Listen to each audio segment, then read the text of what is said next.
hospitais públicos, eles têm que implantar um chip na mão, no dedo do lado esquerdo. Se você não quer que o seu bebê implante um chip, então você tem que ir para o hospital particular. E até 2017, dentro do projeto da Comunidade Econômica Europeia, todos os bebês vão ter que ter o controle do chip. E isso faz parte de um projeto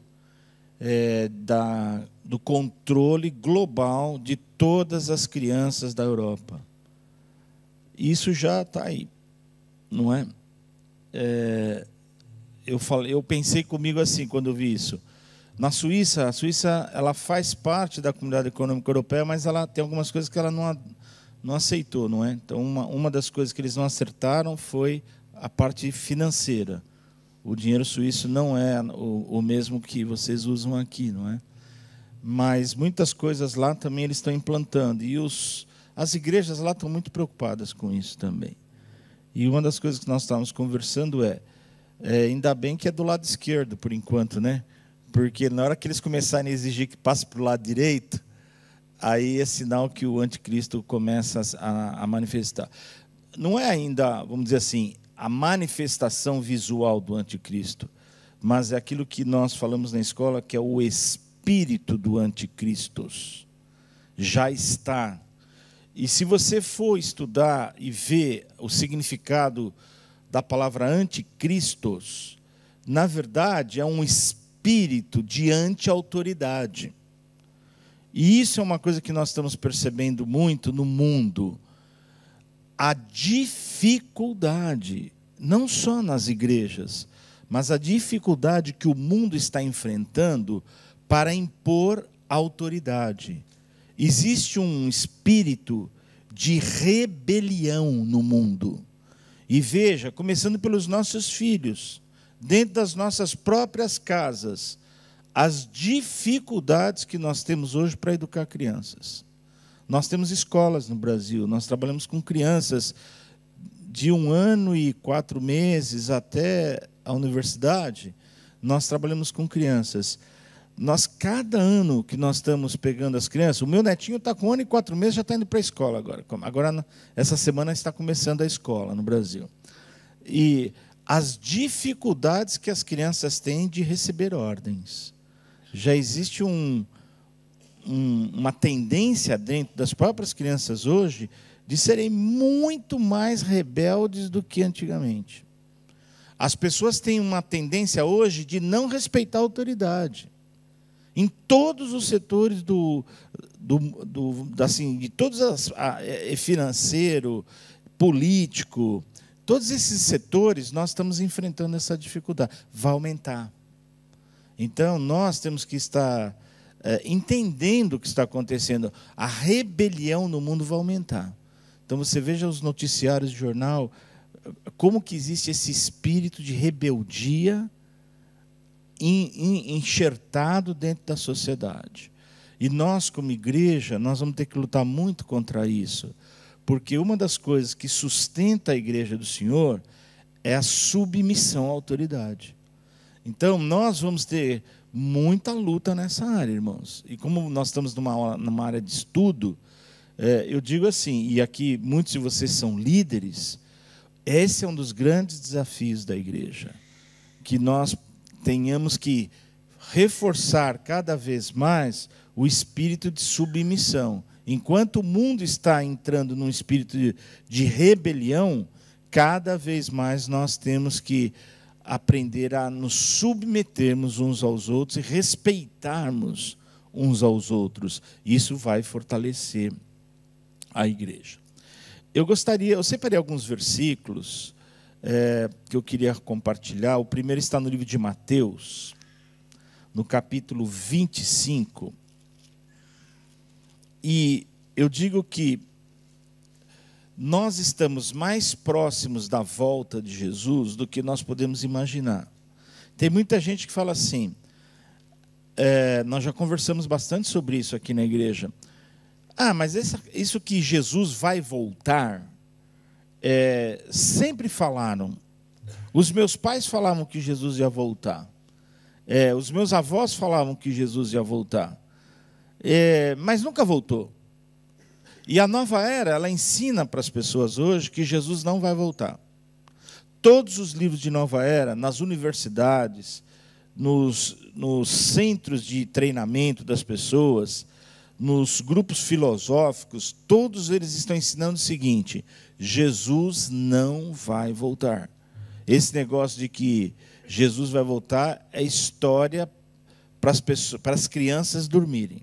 A Bíblia diz que Jesus vai voltar. E um dos sinais da volta de Jesus é o espírito de anticristos, que vai aumentando, e nós estamos assistindo isso debaixo dos nossos olhos.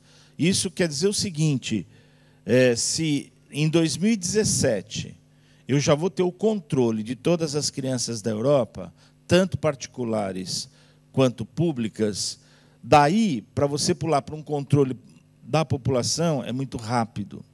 E daí para um líder mundial se manifestar e ter acesso ao controle mundial, o sistema já está todo implantado, vai ser muito rápido. Então, nós estamos falando, provavelmente, nós estamos vivendo a geração do arrebatamento da igreja e da chegada do anticristo. Provavelmente é isso que está acontecendo no nosso meio. Uma geração na Bíblia é em torno de 70, 80 anos.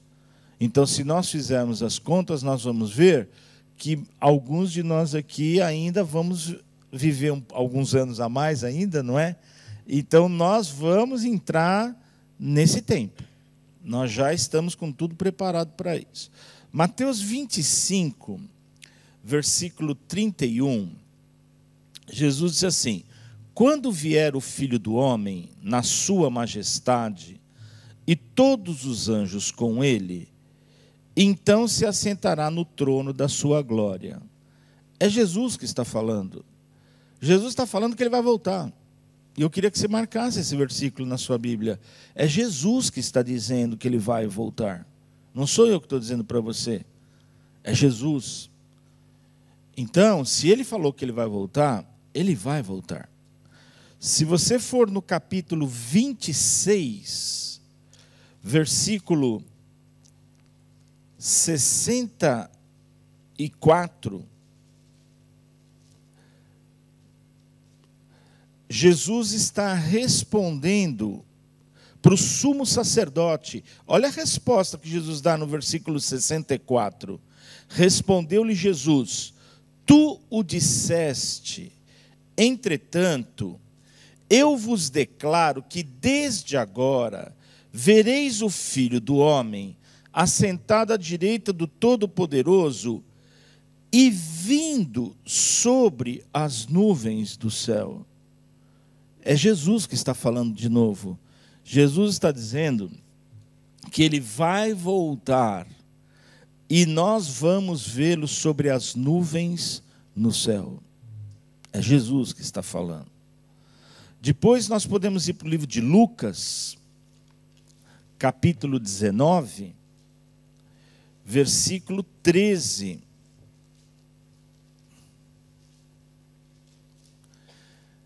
E ele está contando uma parábola, e quando chega no versículo 13, Lucas 19, 13, Jesus diz assim, ele está contando essa parábola: chamou 10 servos seus, confiou-lhes 10 minas, e disse-lhes: negociai até que eu volte.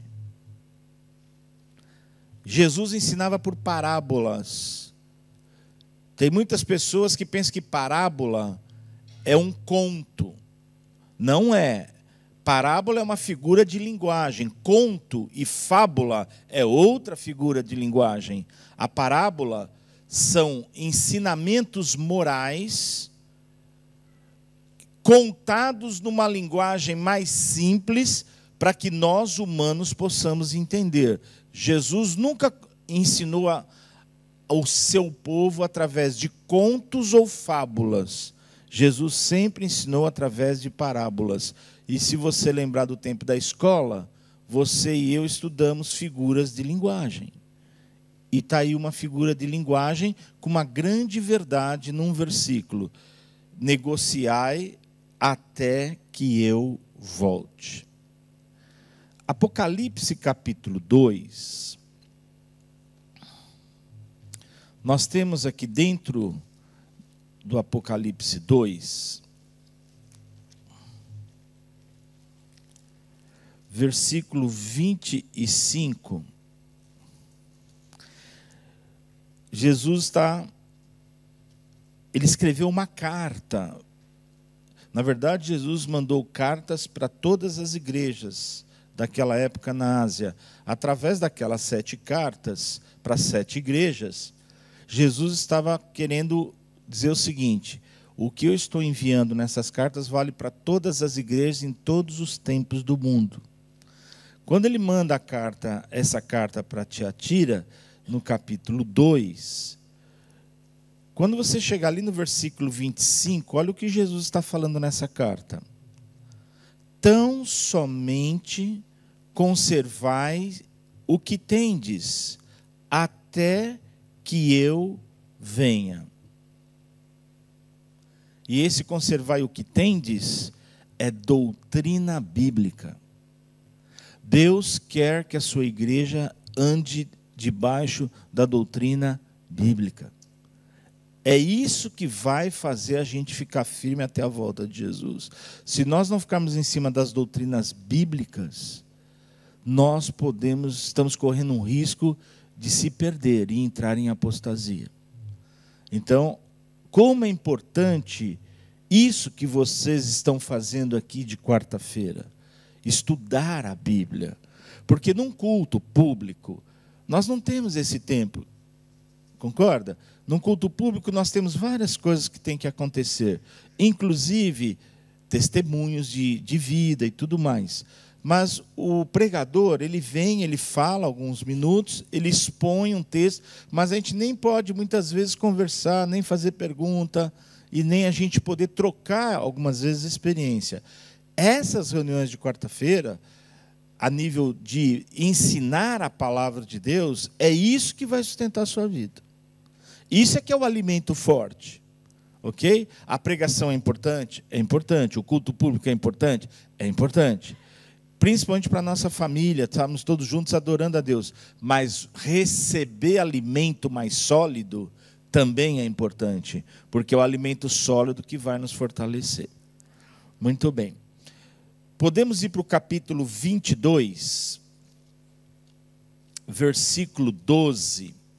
Então, nós já estamos no último capítulo da Bíblia, capítulo 22, versículo 12.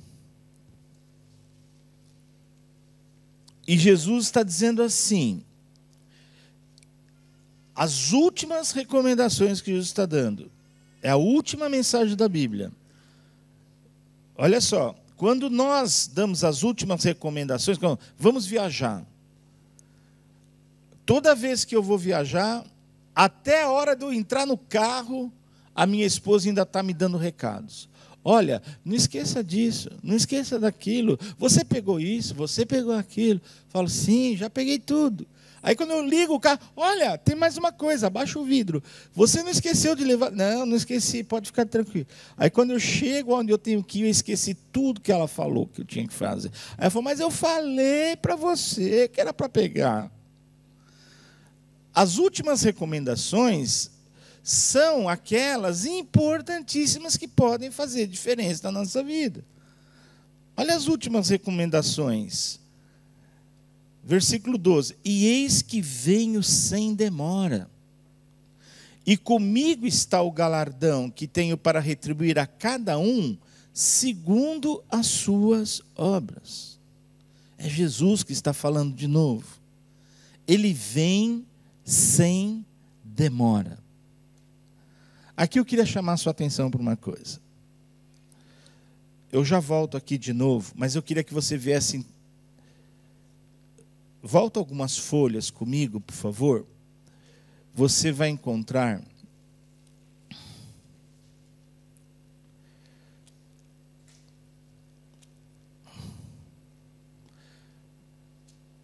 o livro de 2 Pedro, capítulo 3.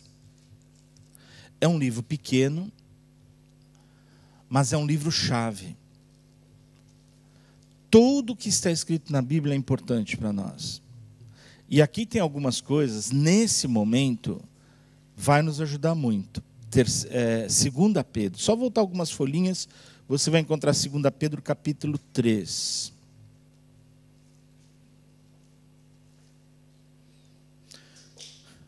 Dentro disso que eu estou colocando, o que eu consigo enxergar no meu coração é assim: nós estamos vivendo os últimos dias da igreja. Quero que você entenda isso. Nós estamos vivendo os últimos dias da igreja. Você faz parte dessa igreja, eu faço parte dessa igreja, e essa igreja está espalhada em todos os cantos da terra. Olha o que Pedro está escrevendo no capítulo 3, versículo 3. Tendo em conta, antes de tudo, que nos últimos dias virão escarnecedores com seus escárnios, andando segundo as suas próprias paixões. E ele está falando, é para dentro da igreja, não é para fora, não. Nós já temos até igreja gay. Lá no Brasil está cheio de igreja gay. Por que está cheio de igreja gay? Porque a Bíblia diz que os gays não podem entrar no reino do céu, se eles não se converterem, porque não é opção de vida, é pecado. Então agora o que eles estão fazendo para fugir? Eles querem, com a questão da homofobia, eles estão implantando igrejas gays para fugir da justiça e do juízo de Deus. É como se eu começasse a montar a igreja dos bêbados. Bom, a Bíblia diz que os bêbados também não vão entrar no reino dos céus. Então eu vou montar uma igreja para bêbado. Só bêbado entra nessa igreja aqui. Vou montar uma igreja só para os mentirosos. Os mentirosos também não entram no reino dos céus. Vou montar uma igreja só para os tímidos. Os tímidos também não entram. Então é como se a gente faz uma opção de vida. Eu optei por ser bêbado. Eu optei por ser mentiroso. Agora também vou optar por ser adúltero e vou frequentar a igreja dos adúlteros. É isso que eles estão fazendo. Está errado. Nenhum de nós é melhor do que o outro. Todos nós temos dificuldades na nossa vida. E muitas opções que nós fizemos na nossa vida está errado. Quem tem autoridade para dizer para nós que estamos errados? Não é o homem que tem autoridade para dizer para você e para mim que estamos errados. É a palavra de Deus. É a palavra de Deus que vai dizer para nós se nós estamos errados ou não.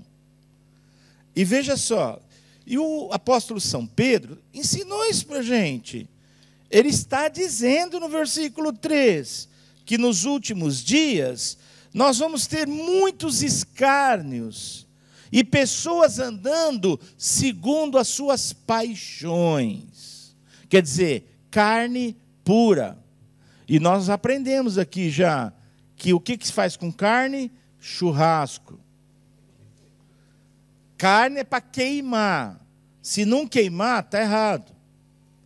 Olha o versículo 4. E dizendo, olha o que os escarnecedores falam e aqueles que amam suas próprias paixões falam. Onde está a promessa da sua vinda? Ué, Jesus não vai voltar? Vocês não falaram tanto da volta de Jesus? E ele não vai voltar? Porque desde que os pais dormiram, todas as coisas permanecem como desde o princípio da criação. Como se... O que o pessoal está falando aí fora? Que você acha que Jesus vai voltar? Você ainda vai acreditar nessa história? Nossos pais já falavam isso, morreram, não aconteceu nada. Nossos avós já falaram, morreram, não aconteceu nada. Não vai voltar, gente. Isso aí é sonho. É isso que os escarnecedores estão fazendo hoje. Versículo 5.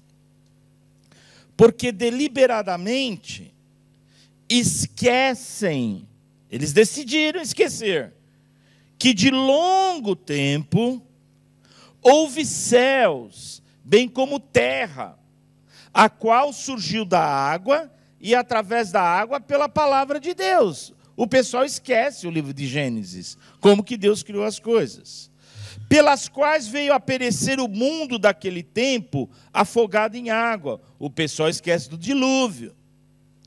Ora, os céus que agora existem e a terra, pela mesma palavra, têm sido entesourados para o fogo, estando reservados para o dia do juízo e destruição dos homens ímpios.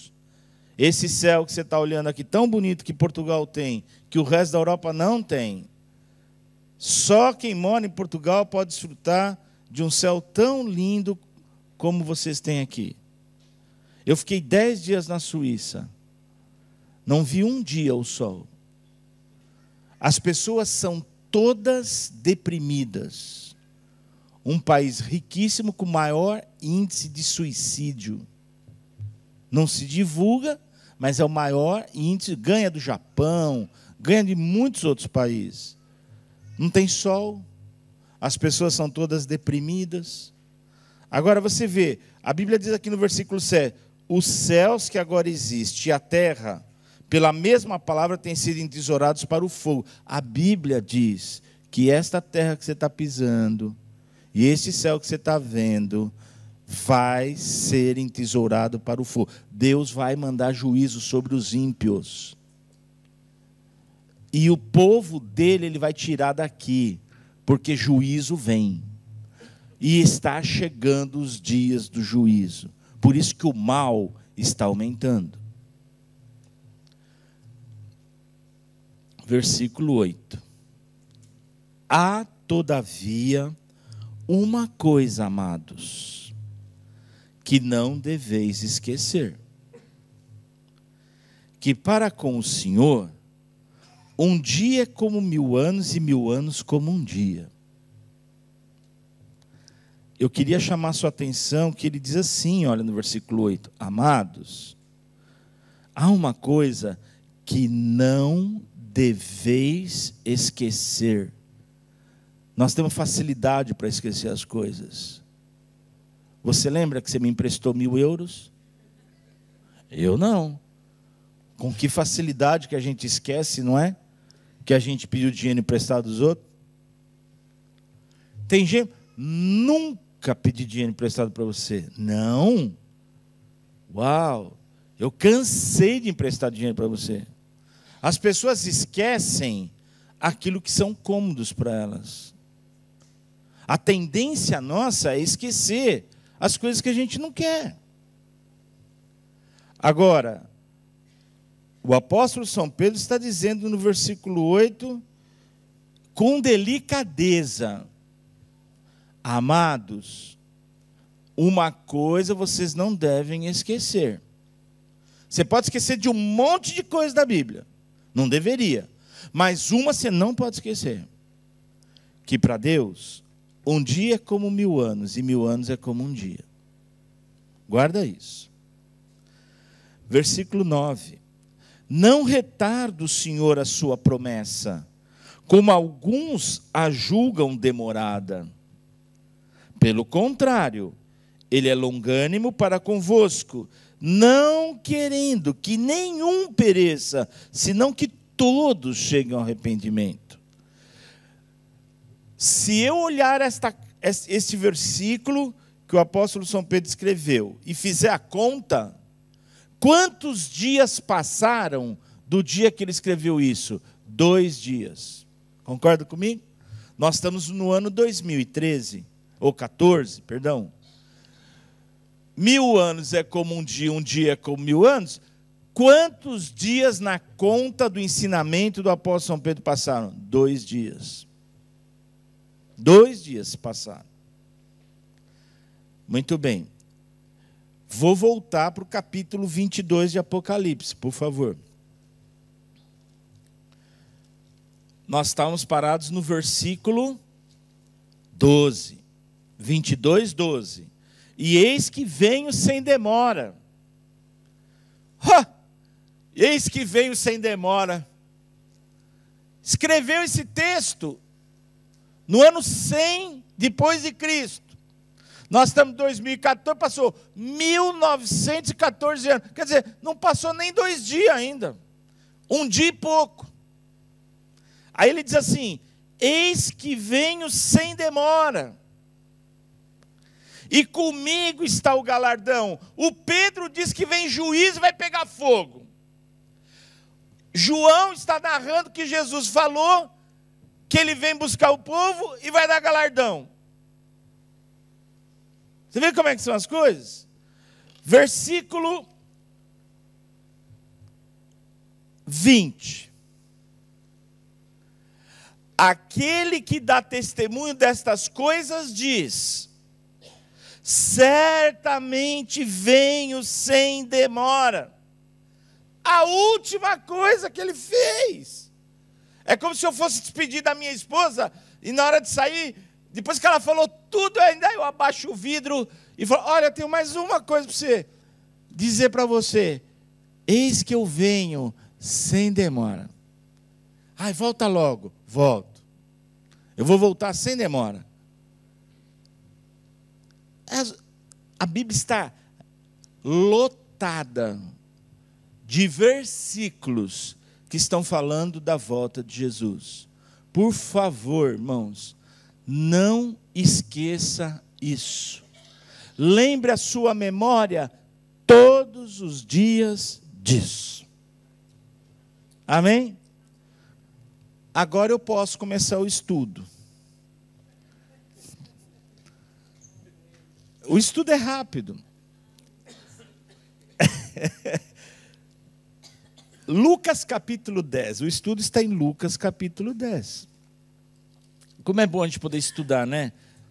Muitas vezes você quer pregar isso aqui, você fica aflito, porque você tem pouco tempo, e no estudo você pode ir à vontade, né? Mas eu garanto para você que eu já estou quase terminando. Lucas capítulo 10.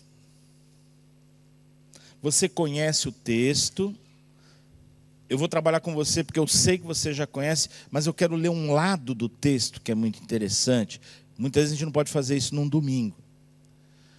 Lucas 10, versículo 30, diz assim: Jesus prosseguiu dizendo: certo homem descia de Jerusalém para Jericó, e veio a cair em mãos de salteadores, os quais, depois de tudo, lhe roubarem e lhe causarem muitos ferimentos, retiraram-se, deixando-o semi-morto. Casualmente, descia um sacerdote por aquele mesmo caminho e, vendo, passou ao largo. Semelhantemente, um levita descia por aquele lugar e, vendo, também passou ao largo. Certo samaritano que seguiu seu caminho, passou-se-lhe perto e, vendo, compadeceu-se dele. E, chegando-se, pensou-lhe os ferimentos, aplicando-lhes óleo e vinho, e, colocando sobre o seu próprio animal, levou para uma hospedaria e tratou dele. No dia seguinte, tirou 2 denários e os entregou ao hospedeiro, dizendo: cuida deste homem, e se alguma coisa gastares a mais, eu te indenizarei quando voltar. E ele continua a história que ele vai contar. Ele está contando essa história para chegar à conclusão de quem que é o próximo desse homem. Eu não vou entrar pelo lado do próximo. Eu queria entrar por um outro lado. E para que você possa meditar comigo, você vai marcar aqui, porque eu preciso ainda ir em Mateus 20, versículo 2, e volto aqui. Mateus, capítulo 20, versículo 2. Nós temos aprendido que a Bíblia explica a própria Bíblia. Essa é uma das formas mais eficazes e seguras de nós interpretarmos a Bíblia. Eu posso interpretar a Bíblia do jeito que eu quiser. Eu posso pegar um versículo e dar a interpretação que eu quiser. Mas não é assim que se estuda a Bíblia. Nós estudamos a Bíblia entendendo que ela vai explicar ela mesma. Essa é uma regra que a gente nunca deve esquecer. É o que eu estou tentando fazer agora. Você quer ver? Mateus capítulo 20, versículo 2. Está assim, ele está contando uma parábola de trabalhadores, Jesus. E ele fala uma coisa interessante aqui no versículo 2, olha só. E tendo ajustado com os trabalhadores, a 1 denário por dia, mandou-os para a vinha. Qual é o seu salário diário? Não precisa dizer para mim, mas você ganha quanto por dia? Tem pessoas que ganham 100 euros por dia, tem pessoas que ganham 80 euros por dia, tem pessoas que ganham 50 euros por dia, tem pessoas que ganham 200 euros por dia. Você sabe quanto você ganha por dia. Esse salário que você ganha por dia, na época de Jesus, se você olhar o versículo 2, é 1 denário. A média das pessoas que trabalhavam naquela época no campo era 1 denário por dia. Denário é um dinheiro.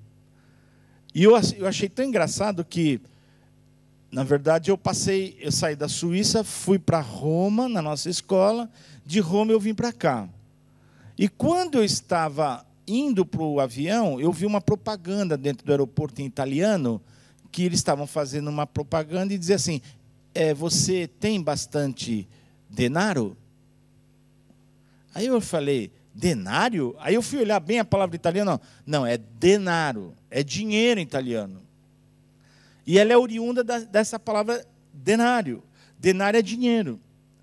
E é o dinheiro de 1 dia de trabalho. Muito bem.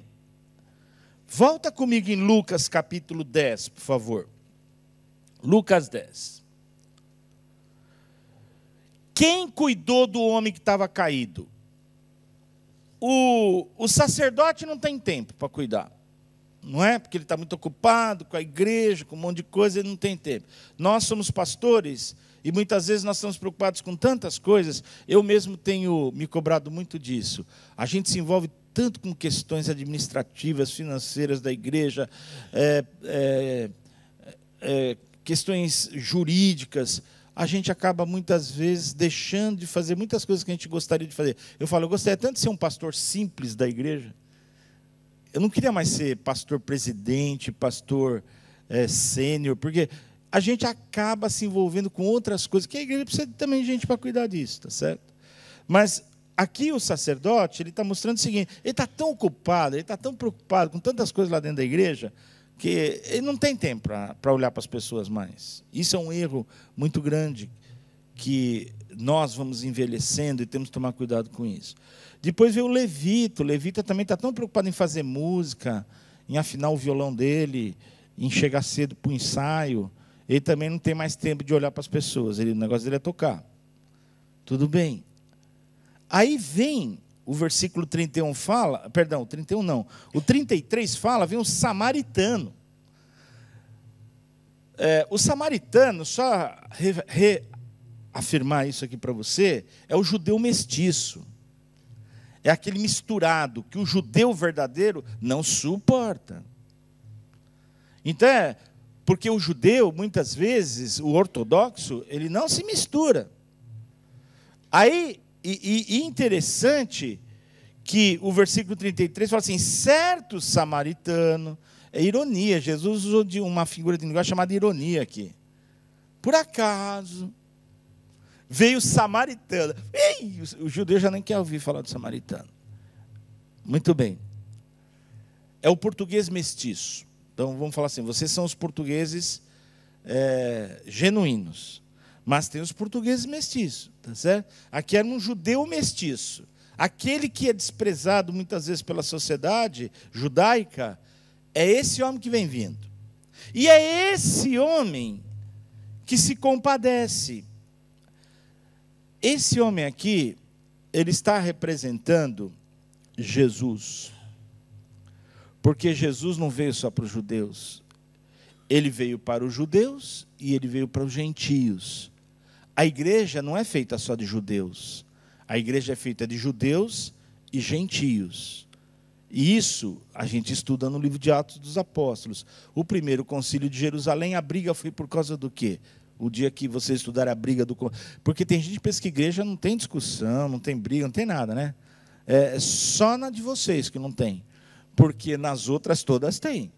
No primeiro concílio de Jerusalém, a primeira reunião foi briga. O pau comeu lá dentro. E por que brigaram? Porque eles queriam introduzir doutrinas judaicas dentro da igreja, que é o que muita gente quer fazer hoje. Tem gente que quer jogar o judaísmo dentro do cristianismo. Está errado. A igreja não é feita de judeus, a igreja não é feita de gentios só. A igreja é feita de judeus e gentios que nasceram de novo. Esse samaritano está representando Jesus. E veja o versículo 33 que diz assim: quando Jesus viu aquele homem, o samaritano viu aquele homem caído, ele compadeceu. Isso aqui é uma coisa que vocês aprenderam e têm aprendido aqui, porque eu sei que o bispo Fidalgo, ele trabalha isso, e ele tem isso no coração dele, que é compaixão, sentir a dor dos outros. Isso é uma coisa que nós fomos perdendo ao longo do tempo, sentir a dor do outro. E o samaritano teve compaixão. Muito bem. Versículo 34, o que ele faz? Ele para, desce do cavalo dele, vai tratar da ferida do homem. Olha o versículo 34. E como é que ele trata a ferida daquele homem? Veja se na sua Bíblia está claro isso. Com óleo e com vinho. Os mais antigos aqui podem me ajudar até. O óleo e o vinho são elementos terapêuticos. O vinho, ele limpa toda a sujeira e arde. Acho que vocês usam essa palavra aqui também, né? Quando passa, arde, que você quase... Mas é para limpar, para descontaminar, tirar toda a contaminação. E o azeite é o bálsamo. É aquele óleo que desce e traz o frescor. Óleo e vinho na Bíblia são coisas muito importantes. São elementos dos céus que tratam a nossa vida. Ok? Muito bem. O vinho está representando o sangue de Jesus e o óleo, o Espírito Santo. É pelo sangue de Jesus e pelo Espírito Santo que nós somos limpos, tratados e cuidados. Muito bem. Aí ele pega e coloca o homem no próprio animal e leva para a hospedaria. E tratou dele. Eu tento imaginar esse versículo. O samaritano pôs o homem no cavalo dele, vai até a hospedaria. E você sabe que as hospedarias antigamente é que são hoje os hospitais que nós temos. Elas ficavam ao longo do caminho dos viajantes, eles paravam para descansar. Aí ele leva esse homem para dentro da hospedaria e trata do homem com óleo e vinho.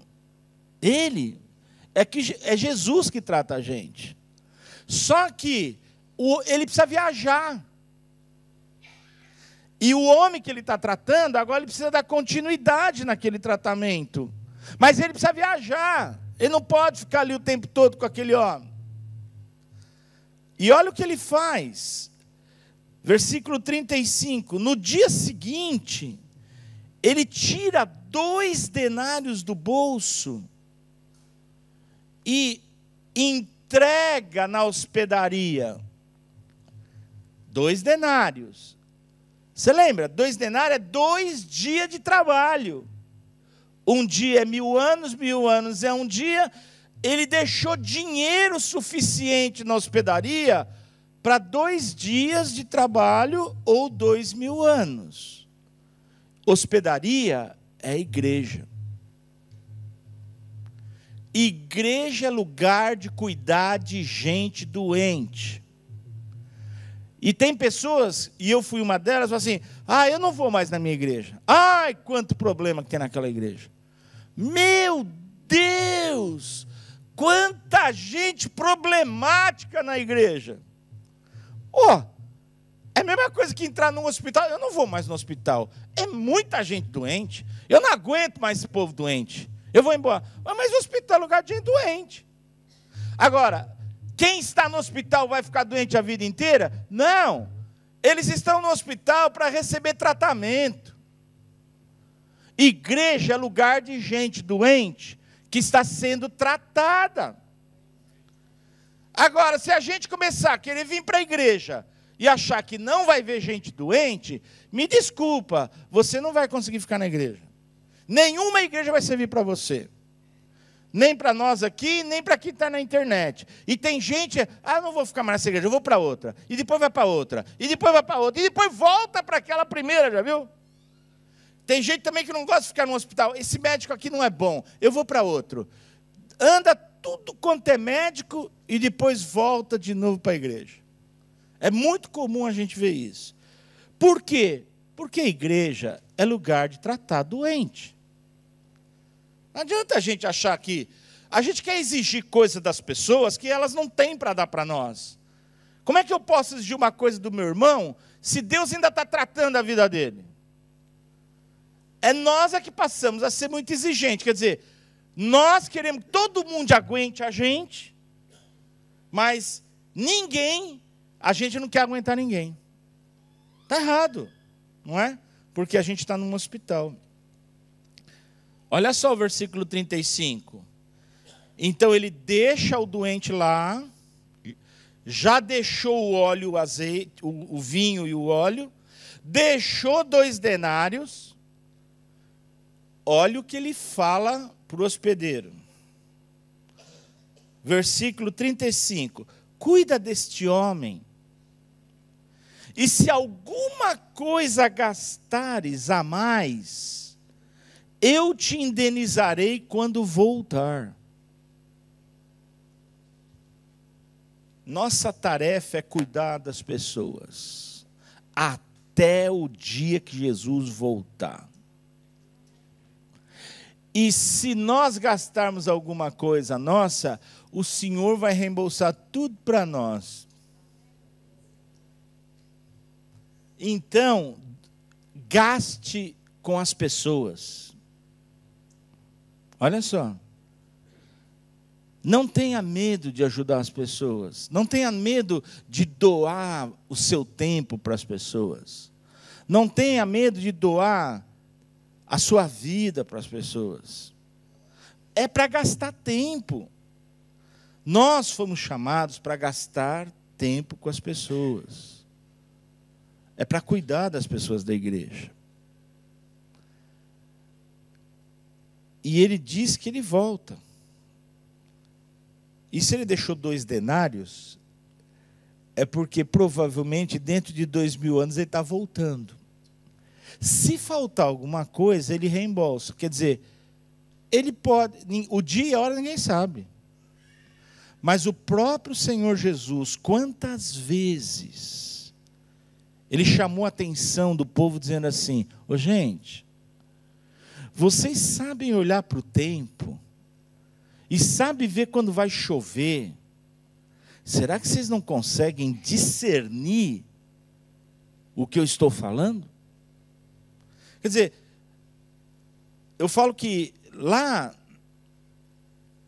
no Alentejo do Brasil, lá no Brasil tem uma região chamada Alentejo também, mas o nome não é Alentejo, lá chama Minas Gerais. Então, quando a gente vai para a roça, a roça no Brasil é Alentejo. Quantas vezes eu fui para a roça com meu pai, e meu pai olhava assim para o tempo e falava assim: filho, às 6 horas da tarde vai chover. Isso era de manhã. Eu era da cidade grande, eu nunca entendi nada de roça. Falou: pai, como é que você sabe que às 6 horas da tarde vai chover? Você viu na internet? Falou: não tem internet no Alentejo. Quando era mais ou menos entre 5h30, 6 horas, pumba, a chuva vinha. Eu ficava admirado de ver aquilo. E toda vez que eu acordava assim: pai, vai chover hoje? Como é que essas pessoas sabem? O irmão Francisco deve saber isso direitinho, né? Acho que o irmão Francisco mexe tanto lá nas coisinhas, nas plantinhas dele, né? Que eu vi lá, com tanto carinho que ele mexe naquilo. Tenho certeza que ele deve olhar assim: hoje eu nem vou levantar para regar porque vai chover. Vai perder tempo, porque vai chover e vai regar para ele. E o Senhor Jesus fala isso. Será que a gente não consegue discernir os tempos? Será que o nosso coração está tão endurecido para as coisas espirituais que a gente não consegue mais entender o que está acontecendo em volta da gente? Não, irmãos. Jesus está voltando. E cabe a nós discernirmos esse tempo. Porque agora que é tempo de orar, agora que é tempo de jejuar, agora que é tempo de estudar mais a palavra de Deus, agora que é tempo de convidar as pessoas para ir para o culto, agora que é tempo de cuidar das pessoas. A Europa vai melhorar. A Europa vai melhorar. Escuta o que eu estou te falando. Esse ano já vai ser um ano que ela vai melhorar. Ela vai melhorar muito. A Europa ainda vai ser muito próspera. O anticristo ainda vai trazer muita prosperidade para a Europa. Não caia nessa armadilha. Agora que é tempo de nós buscarmos o Senhor. Na crise, a gente cresce.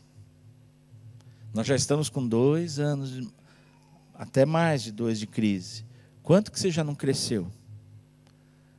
É verdade que você passou por alguns momentos de dificuldade? É verdade. Mas olha quanto que você cresceu espiritualmente. Porque é na crise que a gente cresce.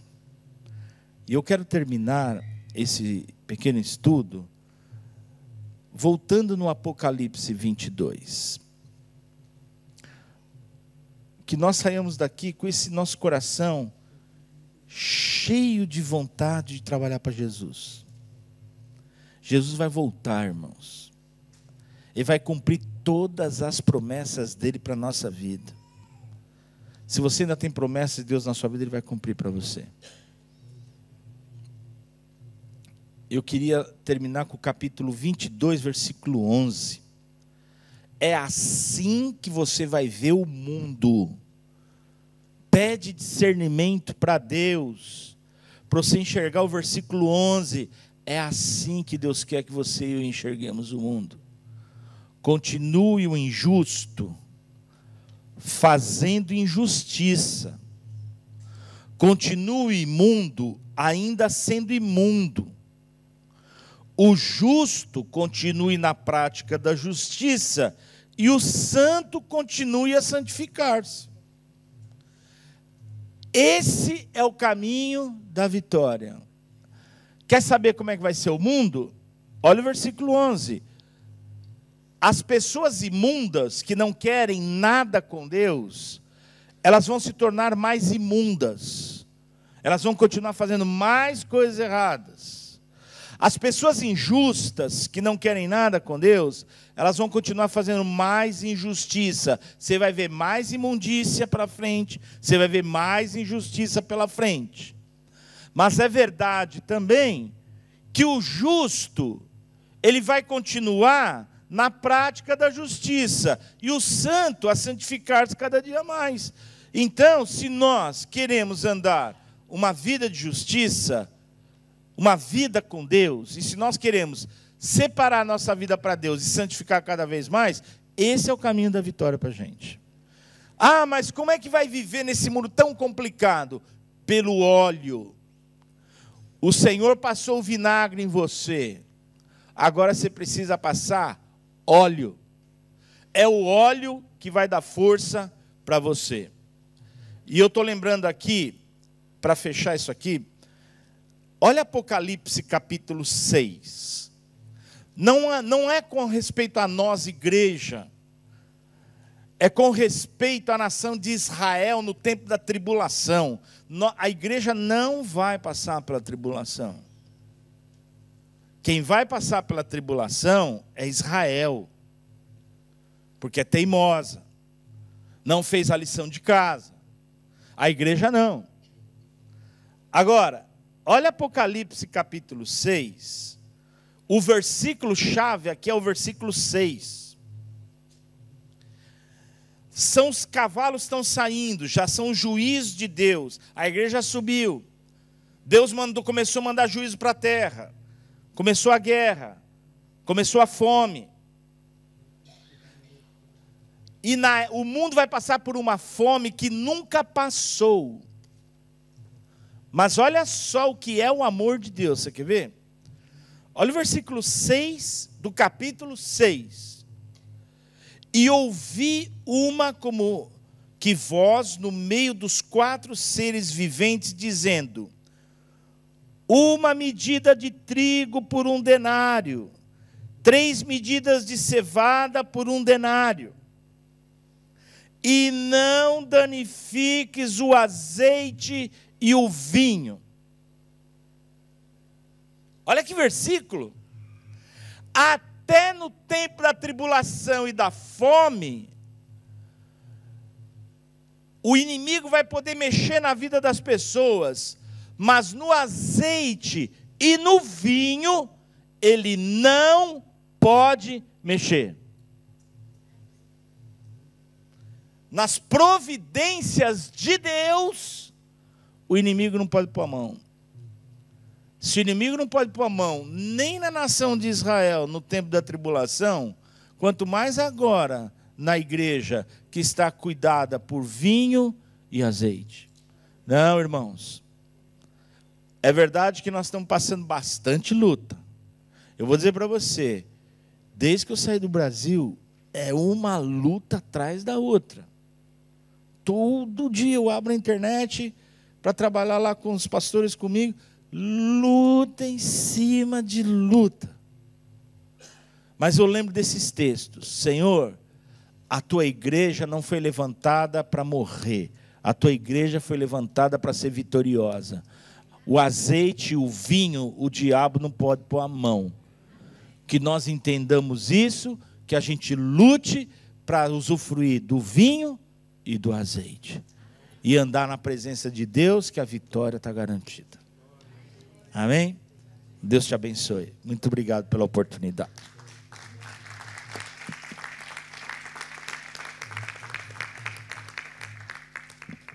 Glória a Deus, irmãos. Esta mensagem é muito importante. E uma das coisas que vai acontecer em maio deste ano, na nossa conferência, o título da conferência vai ser A Força da Igreja. E porquê? Porque há uma campanha deliberada pelo diabo em todo o mundo para deitar abaixo a igreja. Atualmente está a acontecer um fenómeno que nós, como igreja e como cristãos, por vezes somos nós mesmos usados pelo inimigo para irmos contra a própria igreja. E é engraçado aquilo que o apóstolo falou esta noite. Eu amanhã até lhe posso mostrar. Eu estou a estudar muito sobre este tema, que é a força da igreja. E no dia 9 de fevereiro, portanto, deste domingo que vem a 8 dias, vou começar uma série sobre esse tema, a força da igreja, porque eu creio no meu coração que o diabo vai ser envergonhado neste sentido. Deus vai nos ajudar a nós todos a voltar a restaurar a importância que a igreja tem na sociedade. Irmãos, eu só quero dizer a vocês o seguinte, que a igreja é a presença de Deus numa região. E a igreja, infelizmente, não está muito bem vista hoje no mundo. Muito por culpa, por vezes, nossa. Mas nós precisamos mudar essa realidade. E com a ajuda de Deus nós vamos conseguir. Amém? Então, glória a Deus por esta mensagem, muito, muito importante mesmo. Irmãos, eu quero ministrar